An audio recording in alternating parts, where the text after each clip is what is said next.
दोस्तों साल 1804 में जब पहली बार किसी स्टीम पावर ट्रेन को पटरियों पर चलाया गया था तो वो पूरी मानवता के लिए एक ऐतिहासिक दिन था।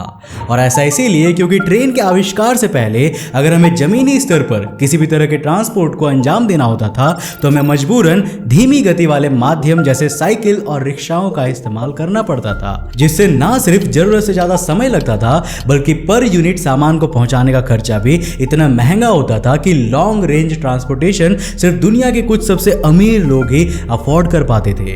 लेकिन ट्रेन के आविष्कार के बाद से ना सिर्फ ह्यूमैनिटी के लिए ट्रांसपोर्टेशन के सिलसिले में टाइम का कंजम्पशन कम हुआ बल्कि इससे पूरी दुनिया को एक नए युग में कदम रखने का मौका भी मिला। पर जैसा कि हम सभी जानते हैं कि कोई भी चीज कभी भी परफेक्ट नहीं होता है और आज यह ट्रेन भले ही धीरे धीरे रफ्तारों के नए मुकाम को हासिल कर रही हो पर फिर भी इंसान की लालची मानसिकता इसे और एडवांस बनाने के बारे में सोचती रहती है। इसी सोच के तहत जब एक वैज्ञानिक को सन 1904 में इन्हीं ट्रेन्स को सुपर फास्ट बनाने का ख्याल आया तो उसने अपने इस आइडिया को इतने बेहतरीन ढंग से रिनोवेट किया कि आज इलोन मस्क भी उनके आइडिया को सर आंखों पर रखते हैं। पर आखिर कौन था वो वैज्ञानिक और उनकी किस सोच से एलोन मस्क इतना प्रभावित हो गए कि उन्होंने इस क्रिएटिव आइडिया को अपने सबसे बड़े मार्स प्रोजेक्ट तक में शामिल कर लिया। आज के इस वीडियो में हम लोग उसी दुनिया को हिला देने वाले इनोवेटिव आइडिया के बारे में बात करने वाले हैं। तो हेलो गाइस, मैं हूं कौशिक और चलिए जानते हैं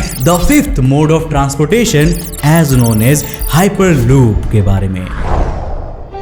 दोस्तों ये सब शुरू हुआ था साल 1903 से जब एक बार रॉबर्ट एच गोडार्ड नाम के एक अमेरिकन फिजिसिस्ट, इंजीनियर और इन्वेंटर ट्रेन में सफर कर रहे थे। तो उन्हें ऐसा महसूस हुआ कि सदी के ट्रेन सिस्टम बहुत ज्यादा स्लो है और स्लो होने के साथ साथ उनको काम करवाने के लिए इतनी ज्यादा एनर्जी कंज्यूम होती है कि उसके कारण फ्यूल का कंजम्पशन जरूरत से ज्यादा होता है। उनके हिसाब से ट्रेन्स की डिजाइन और आर्किटेक्चर में कोई कमी नहीं थी बल्कि उनके अनुसार तो यही ट्रेन्स आगे आने वाले समय में ट्रांसपोर्टेशन का एक बहुत बड़ा पोटेंशियल रखती थी। लेकिन फिर भी उनमें कुछ ऐसी कमी थी जिसके कारण ना सिर्फ उनकी स्पीड एक सीमित मात्रा तक ही बढ़ रही थी बल्कि उनकी कैरिंग कैपेसिटी के मुकाबले उनकी एनर्जी और कैपिटल कंजम्पशन काफी ज्यादा थी। अब सवाल यह आ रहा था कि आखिर ऐसी कौन सी चीज है जो ट्रेन्स की प्रगति को बाधित कर रही थी। लगभग 2 महीनों तक इसी के बारे में अलग अलग तरह से सोचने के बाद उन्हें यह समझ आया कि ट्रेन के इस ड्रॉबैक की सबसे बड़ी वजह ना तो उसका डिजाइन था और ना ही किसी और रिसोर्सेज की कमी, बल्कि ट्रेन के इस दुष्प्रभाव का सबसे बड़ा कारण था वातावरण में मौजूद हवा।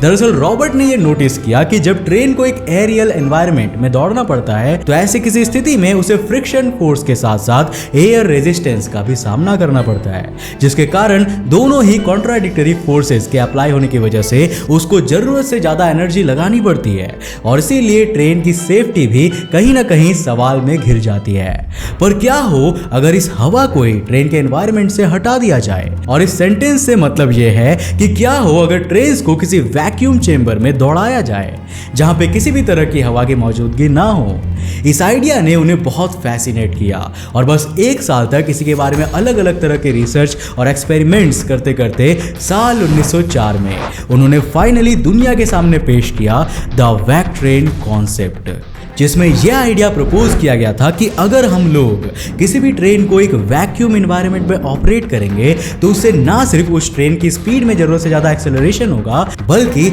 इस माध्यम से एनर्जी की खपत भी पहले से कई गुना कम हो जाएगी।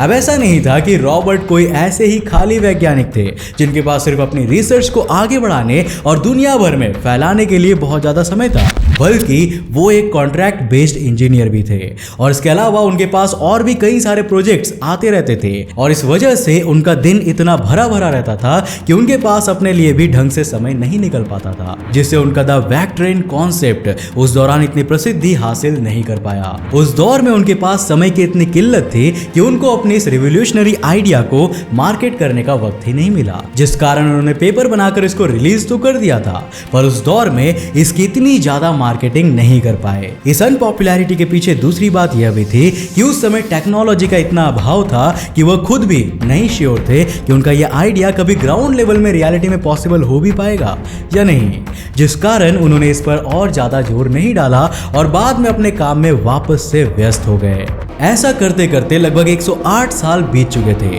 और दुनिया इस टेक्नोलॉजी को भुला चुकी थी। पर दुनिया के सामने वापस से यह चर्चा में तब लाई गई जब एलोन मस्क ने जुलाई 2012 में पैंडोर डेली इवेंट में हाइपरलूप नाम का एक आइडिया प्रपोज किया और उसे the fifth mode of transportation के टर्म से रेफर किया गया। और पूरी दुनिया सबसे ज्यादा तब हैरान रह गए जब इन्होंने इसे अपने मार्स मिशन में शामिल करने का ऐलान किया। जो लोग एलोन मस्क के बारे में जानते हैं वो इस बात से अच्छी तरह से वाकिफ होंगे कि मार्स मिशन में किसी भी इनोवेशन को शामिल करना एलोन मस्क के नजरिए से कितनी बड़ी बात है। अगर किसी चीज को उन्होंने मार्स मिशन में शामिल किया है तो इसका मतलब यह है कि वो प्रोजेक्ट इनकी नजरों में लाइफ चेंजिंग साबित हो सकता है। जैसे अभी जब एलोन मस्क ने स्टारलिंक को मार्स मिशन के लिए यूज करने की घोषणा की थी तो उसकी कितनी हाइप बन गई थी ये तो आप सभी जानते होंगे। उसी तरह जब स्टारशिप को मार्स मिशन के लिए इंटरप्लैनेटरी ट्रांसपोर्टेशन के मकसद से लॉन्च किया गया तो उसको लेकर भी सब में एक अलग ही उत्साह देखने को मिला। लेकिन इन सब में से सबसे ज्यादा फेमस तो वह सिलसिला था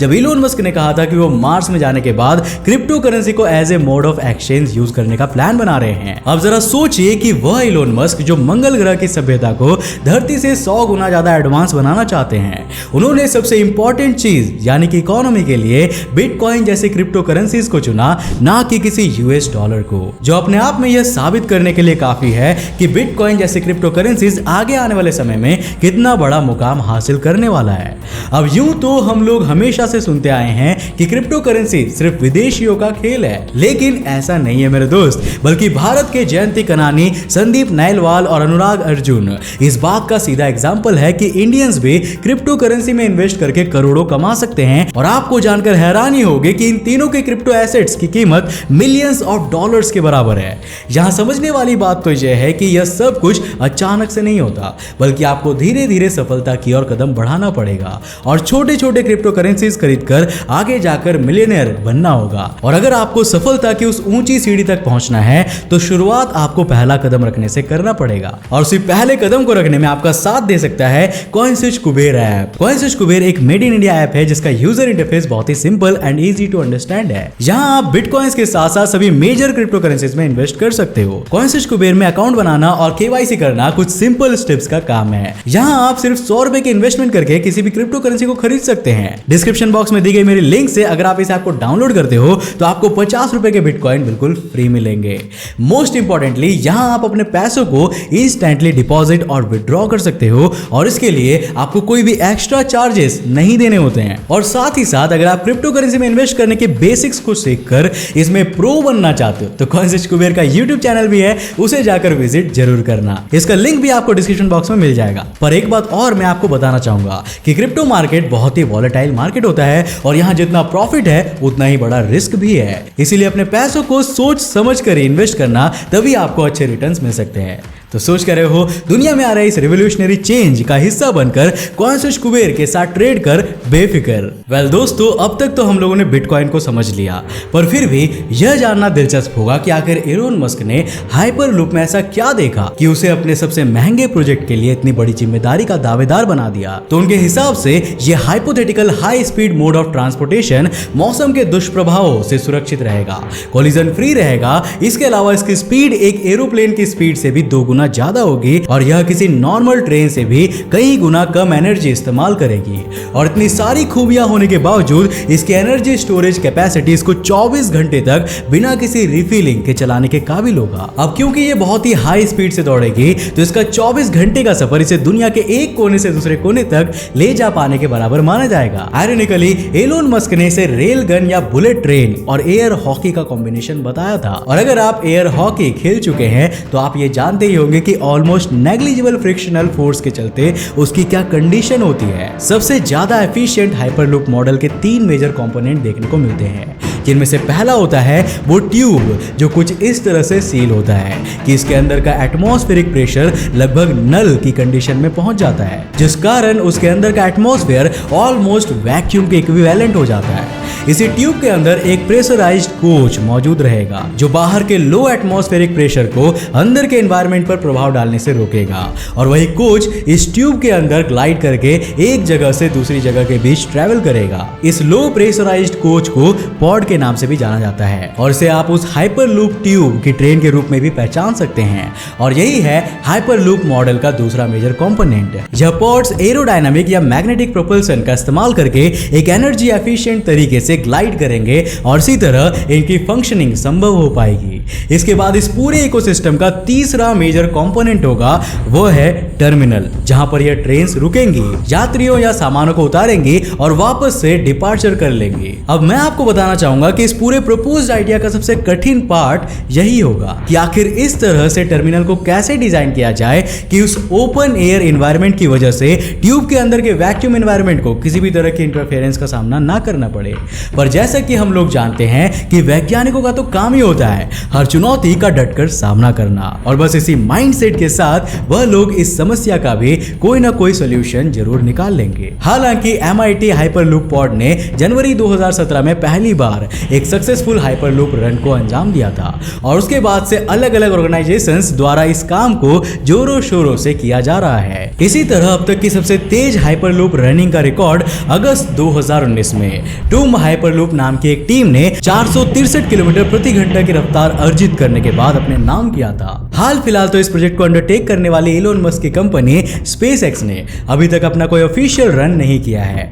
पर उनका ऐसा मानना है कि वो जल्द से जल्द ऐसे हाइपरलूप रन को दुनिया के सामने डेमोन्स्ट्रेट करेंगे और उनकी हाइपरलूप टेक्नोलॉजी 800 किलोमीटर प्रति घंटा की रफ्तार से भी ज्यादा की गति में दौड़ने में सक्षम होगा। कुछ वेबसाइट्स में हमने ये भी पढ़ा कि साल 2029 तक इंडिया में भी पहली हाइपरलूप रन हो सकती है जो मुंबई से पुणे के बीच में दौड़ेगी और अभी उस खबर पर भी बहुत ज्यादा वेरिफिकेशंस नहीं आए हैं। तो यह सभी अनुमान कितने सच निकलते हैं यह जानने के लिए हम केवल इंतजार ही कर सकते हैं और उसके अलावा कुछ और नहीं कर सकते। हालांकि आपको क्या लगता है यह हाइपरलूप ट्रेन आगे आने वाले समय में मैक्सिमम कितनी स्पीड को अचीव कर पाएंगी? हमें नीचे कमेंट करके अपनी राय जरूर बताइएगा। दोस्तों अगर आप भी क्रिप्टो करेंसी में इन्वेस्ट करना चाहते हो तो कॉइनसेज कुबेर ऐप को डाउनलोड करना मत भूलना, लिंक नीचे डिस्क्रिप्शन बॉक्स में है। मुझे उम्मीद है दोस्तों कि आज के इस वीडियो से आपने काफी कुछ नया सीखा। अगर सीखा तो इस वीडियो को लाइक करने के साथ साथ अपने फ्रेंड्स और फैमिली के साथ जरूर शेयर करना। अगर आप नए हो इस चैनल पर तो इंटरेस्टिंग वीडियोस के लिए इस चैनल को सब्सक्राइब करने के साथ साथ नोटिफिकेशन बेल को ऑन कर देना ताकि आप देख सको हमारे वीडियो सबसे पहले। तब तक के लिए बाय, जय हिंद।